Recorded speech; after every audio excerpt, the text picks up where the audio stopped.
All week long, we've been reporting on an epidemic of smash and grab robberies, but it doesn't stop there. Our Rich McHugh shows us how car thefts are increasing during this time of year. For any parent, homeowner, or car owner, it's a terrifying invasion, and it's playing out across America at an alarming rate. It happens in an instant. A car pulls up, hooded thieves jump out, sprint to your car, check the locks, and in just a few seconds, your car is gone. If they can't get the car, they grab what's inside.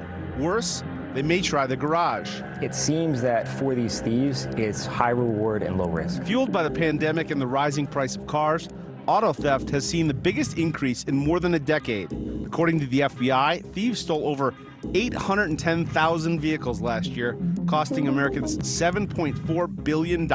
It's always been an issue. It's more complicated with key fobs being left in cars. You know, if you think about it this way, would you leave $100,000 or $50,000 in cash just sitting in your driveway? The answer should be no, I hope. Many of the cars that are stolen on the eastern seaboard end up here in the port of Newark, New Jersey, and they ultimately end up on one of these ships bound for the coast of West Africa.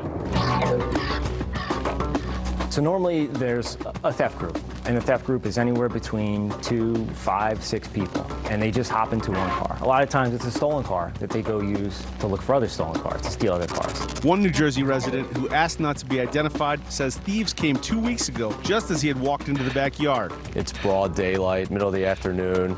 My daughter had just come from across the street about a minute earlier into the house. You see her on the video.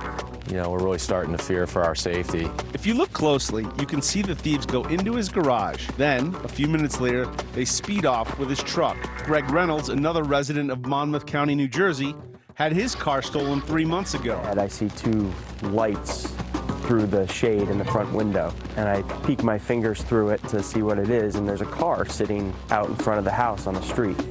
And then all of a sudden, as I look down, I see my truck get driven out of the driveway. Then, 2 weeks ago, thieves stole his new car. He used GPS to track the car to Newark, and the police recovered it. Outside, it looked fine. Inside, it had been gutted. They had peeled back above where the mirror is, and in the back, they were trying to obviously dislocate or, take the GPS out of it. All told, over $10,000 in damage. That day, he installed video cameras, and watch this. They came back a third time, the very next night, but were unsuccessful. Nobody's doing anything to try to stop these guys. That's the problem. Some New Jersey police we spoke with blame new laws that won't allow them to chase and apprehend stolen vehicles. We're here trying to protect our community. We're trying to protect our residents, and these laws are being passed that make it more difficult for us to do so and easier for the criminal to victimize the innocent. Andrew Kudrick is the chief of police in Howell, New Jersey, and the president, Monmouth County Police Chiefs Association. He blames bail reform laws.